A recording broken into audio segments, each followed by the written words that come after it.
Assalamualaikum warahmatullahi wabarakatuh. Perkenalkan, kami dari kelompok 7. Saya sendiri bernama Aya Aulia dan di sini saya dengan rekan saya Yesi Anggraini dan Naura. Di sini kami akan mempresentasikan tentang keagamaan dan kesederajatan dalam agama, ras, dan etnik di Indonesia. Indonesia adalah negara yang terdiri dari berbagai macam suku, budaya, etnis, dan agama dan golongan. Keanekaragaman ini disatukan dengan semboyan Bhinneka Tunggal Ika yang berarti berbeda-beda tapi tetap satu jua. Semboyan ini dapat dikatakan bahwa Indonesia adalah suatu bangsa yang mencerminkan jati diri bangsa yang besar dan kaya akan sumber daya budaya yang berbeda-beda dari berbagai macam etnik, suku, agama, ras, dan golongan masyarakat, namun tetap bersatu dalam Negara Kesatuan Indonesia. Pancasila dan Undang-Undang Dasar 1945 menjamin kemerdekaan tiap-tiap penduduk untuk memeluk agamanya masing-masing dan beribadah menurut agama dan kepercayaannya. Kebebasan agama adalah merupakan salah satu hak yang paling asasi di antara hak asasi manusia, karena kebebasan beragama itu langsung bersumber kepada martabat manusia sebagai makhluk ciptaan Tuhan. Hak kebebasan beragama bukan pemberian negara atau bukan pemberian golongan. Nah, lanjut ke materi selanjutnya yang akan disampaikan oleh saudari Yesi Anggraini. Kepadanya disilahkan. Jadi selanjutnya di sini saya akan menjelaskan tentang keagamaan. Nah, keagamaan ini menurut Kamus Besar Bahasa Indonesia, agama ialah sistem atau prinsip kepercayaan kepada Tuhan, atau juga bisa kita sebut dengan nama lain ajaran atau kebijakan yang berkaitan dengan kepercayaannya pada masing-masing. Nah, hal ini terlihat dari banyaknya agama yang diakui oleh Indonesia. Agama mengandung arti ikatan yang harus dipegang dalam kepatuhan manusia. Nah, adapun di sini fungsi dari agama itu sendiri adalah edukasi. Ajaran agama secara yuridis berfungsi menyuruh dan melarang. Lalu selanjutnya fungsi lalu ada fungsi sebagai perdamaian, fungsi sebagai kontrol sosial, fungsi sebagai penupuk rasa solidaritas, dan fungsi transformatif. Nah, jadi keagamaan ini bersifat yang terdapat dalam agama secara keseluruhan menganut atau yang diakui oleh per kelompok. Nah, langsung saja kita akan membahas sedikit sejarah tentang keagamaan yang ada di Indonesia itu sendiri. Nah, baik, selanjutnya kita akan membahas agama Islam. Nah, umat Islam di Indonesia ini merupakan yang terbesar di dunia. Islam masuk ke negara ini dengan jalan damai sesuai dengan misi Islam sebagai agama rahmatullah. Nah, ada 5 teori masuknya Islam ke Nusantara, terutama jika dilihat dari aspek tempat asal pembawaannya, yaitu ada teori Arab, teori Cina, teori Persia, dan teori India, dan teori Turki. Adapun strategi penyebaran Islam di Nusantara dilakukan melalui jalur perdagangan, dakwah, perkawinan, pendidikan, dan islamisasi melalui tokoh yang merupakan serta penyebaran Islam di Nusantara itu sendiri yang bisa kita kenal sebagai Wali Songo. Nah, lalu langsung saja kita masuk ke teori masuknya Islam ke Nusantara. Sejak awal abad Masehi telah ada rute-rute pelayaran perdagangan antara pulau dan yang datang ke daerah. Nah, kawasan timur yang meliputi kepulauan India, Timur, dan Persia, Selatan Cina sudah memiliki hubungan dengan dunia Arab melalui perdagangan. Perdagangan Arab datang ke Nusantara melalui jalur laut dan rute dari Aden, Mesir, pantai menuju Maskat.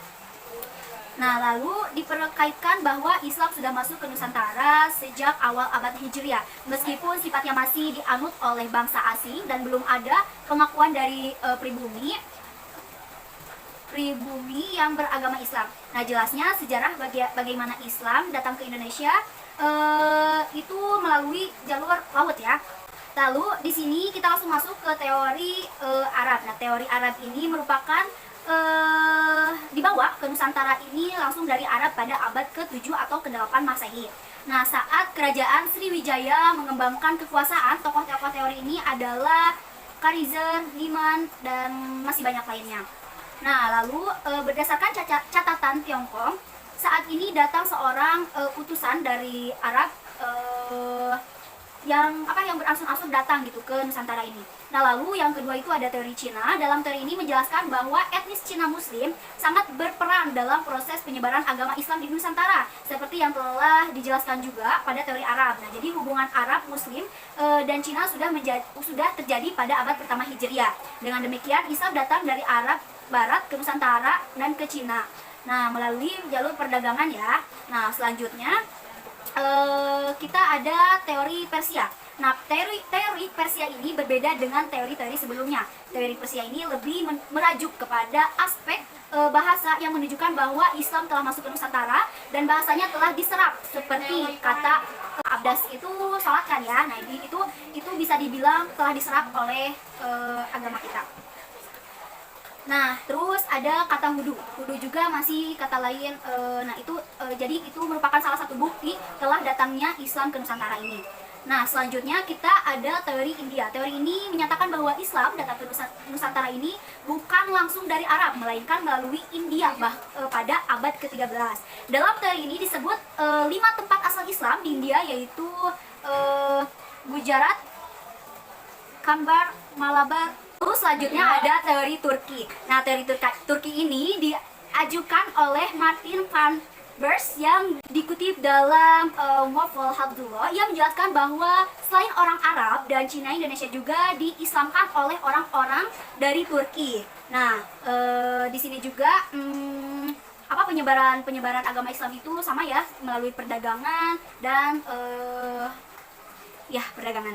Nah, dari teori-teori tersebut dapat sekali bahwa fakta Islamisasi diuraikan dengan tidak membedakan antara awal masuk dan masa perkembangan atau awal masuk kemudiannya. Nah, lalu selanjutnya teori Persia, India, Cina, dan Turki semuanya menjelaskan tentang pengaruh-pengaruh setelah banyak komunikasi dan masyarakat Muslim di Nusantara. Jadi sebenarnya teori tersebut tidak menggugurkan atau melemahkan teori sebelumnya, tetapi melengkapi prosesi Islamisasi yang ada di Indonesia ini.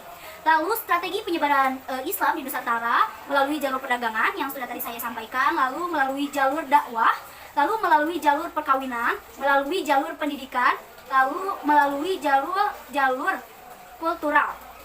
Nah, adapun tokoh penyebaran Islam di Nusantara itu sendiri, yaitu penyebaran Islam, berita awalnya itu dari Sumatera ya. Nah, penyebaran Islam di Jawa itu yang seperti kita ketahui, kehadiran dari penyebaran Islam di Persia Utara, Pulau Jawa dapat dibuktikan berdasarkan adanya sumber-sumber ikat atau legenda serta berita asing. Nah, lalu selanjutnya ada Kesultanan dari Demak, Kesultanan Pajang, dan Kesultanan Cirebon. Terus ada Syahid Maulana Malik Ibrahim. Lalu ada berikut merupakan tokoh-tokoh dan masih banyak tokoh lainnya sebenarnya yang menyebarkan Islam. Tetapi langsung saja kita ke agama Konghucu. Nah, agama Konghucu ini merupakan salah satu agama yang ada di Indonesia. Awal mulanya agama Konghucu ini bukan suatu agama, melainkan ajaran tentang Konfusianisme, yaitu satu ajaran mengenai filsafat dan etika atau moral. Nah, jadi ajaran Konghucu ini mengalami puncak kesuksesan pada abad ke-107 Masehi ketika negara dipimpin oleh dinasti Han. Yakni saat itu ajaran Konghucu ini menjadi sebuah filsafat kehidupan negara atau agama. Nah, jadi bisa digarisbawahi ya, agama Konghucu ini awalnya bukanlah suatu agama, ini merupakan salah satu ajaran yang semakin maju, kemudian agama Konghucu ini menjadi suatu agama. Nah, lanjut kita ke agama Katolik. Nah, agama Katolik ini masuk ke Indonesia dibawa oleh orang-orang Portugis. Nah, kehadiran orang-orang Portugis di Indonesia Timur berawal dari Goa yang telah menjadi pusat kegiatan misi khotib di wilayah timur. Nah, lalu salah satu tujuan perjalanan Portugis adalah ke Pulau Maluku yang memang kondisi surga rempah-rempah dan komunisme yang amat banyak sekali. Datangnya orang-orang Portugis itu karena seperti yang kita ketahui bahwa Indonesia itu merupakan negara yang kaya akan rempah-rempahnya, akan seni dan budayanya, dan mereka mungkin tertarik dengan Indonesia sehingga mereka melakukan perjalanan untuk mencari rempah-rempah tersebut. Pada tahun 1534, sejarah agama Katolik di Indonesia pada abad itu bernama Ganfars dengan menyebarkan agama Katolik di Pulau Halmahera. Selanjutnya kita ke agama Kristen. Nah, Kristen masuk ke Indonesia itu bermula saat bangsa Portugis mendaratkan di Malaka dengan motif 3Z, yaitu gold, glory, dan gospel. Pada abad ke-16, kedatangan Portugis di India, terdapat beberapa pendapat yang menjelaskan bahwa kedatangan bangsa Portugis di Hindia itu pada abad 1498 setelah masuknya Portugis segera meluncurkan misi suci. Selanjutnya pada tahun 1534 beberapa tur hadir ke daerah Nusantara untuk melakukan penyebaran Injil. Nah, sejalannya untuk pengaruh Portugis mulai berkurang karena telah menjadi perang dingin yang terjadi pada penjajahan Eropa dengan motif tan wilayah jajahan hingga Portugis akhirnya mengalami kekalahan setelah menghadapi Belanda. Selain itu, Kristen ini mendirikan sekolah-sekolah hingga banyak banyak masyarakat yang masuk ke sekolah itu dan menyebarkan ajarannya melalui itu. Nah, untuk selanjutnya akan dijelaskan oleh rekan saya Ani Aulia. Baik, selanjutnya yaitu materi tentang agama Buddha. Agama Buddha pertama kali muncul sebelum Masehi, di mana pada agama ini sangat erat kaitannya dengan agama Hindu. Agama Buddha ini juga masuk ke Indonesia sejak zaman Kerajaan Sriwijaya dan Majapahit. Proses penyebaran agama ini dimulai melalui perdagangan melalui jalur laut, sehingga pada catatan sarjana dari Cina bernama Ai It-sing, ketika beliau melakukan perjalanan ke India dan Nusantara. Agama Buddha masuk ke Indonesia dibawa oleh para pendeta yang didukung dengan adanya misi Dharma Duta, kitab suci agama Buddha yang ditulis dalam bahasa rakyat sehari-hari serta dalam agama. Buddha tidak mengenal sistem kasta. Juga sehingga ajaran ini berkembang di Indonesia dengan berbeda dengan India. Setelah itu Bante Ashin Jinarakita yang merupakan biksu pertama Indonesia yang memperoleh bangkitnya Buddha Dharma di Indonesia. Beliau mulai mendalami ajaran Buddha pada bulan Desember 1953. Setelah kembali ke Indonesia pada Januari 1955, beliau mendirikan PUUI yang kemudian lebih dikenal dengan sebutan MBI. Setelah itu beliau juga merupakan pencetus berdirinya Sangga Agung Indonesia, di mana pada wadah ini terdapat 3 aliran besar yang dikenal masyarakat, yaitu Theravada, Mahayana, dan Tantrayana. Pada tanggal 22 Mei 1953, beliau mengupakan ide berdiriannya yaitu mengadakan upacara Trisuci Waisak Nasional di Candi Borobudur. Semenjak saat itu, perayaan Hari Raya Trisuci ini selalu dirayakan di Candi Borobudur setiap tahunnya. Beliau juga mendapatkan penganugerahan atas jasa yang telah diberikan kepada Indonesia selama hidupnya yang diberikan oleh Presiden Republik Indonesia yang ke-6, yaitu Bapak Susilo Bambang Yudhoyono. Lanjut ke agama Hindu, masuknya agama Hindu ini ke Indonesia pada awal tahun Masehi. Diketahui dengan adanya bukti tertulis dan benda-benda purbakala pada abad ke-4 Masehi dengan ditemukannya 7 buah yupa peninggalan Kerajaan Kutai di Kalimantan Timur. Karena di buah yupa itu didapatnya keterangan mengenai kehidupan keagamaan pada waktu itu yang mengatakan bahwa yupa itu didirikan untuk memperingati dan melaksanakan yadinya oleh Mula Warman.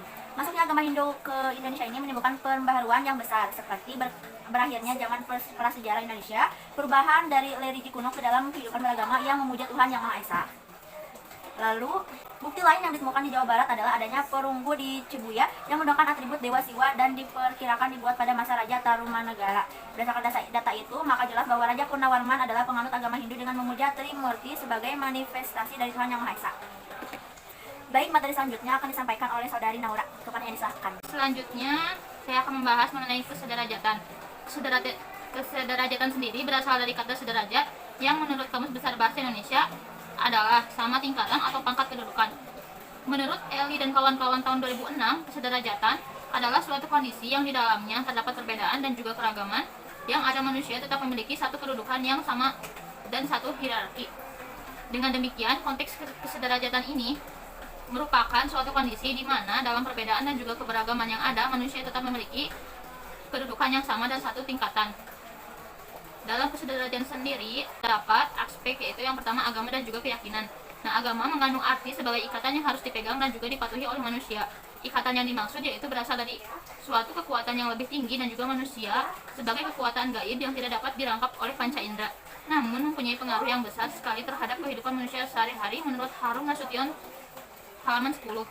Pada dasarnya, agama dan keyakinan itu juga merupakan unsur penting dalam keberagaman bangsa Indonesia. Hal ini juga terlihat dari banyaknya 6 agama yang diakui di Indonesia. Yang selanjutnya adalah ras. Nah, kata ras sendiri berasal dari bahasa Prancis dan Italia, yaitu raza.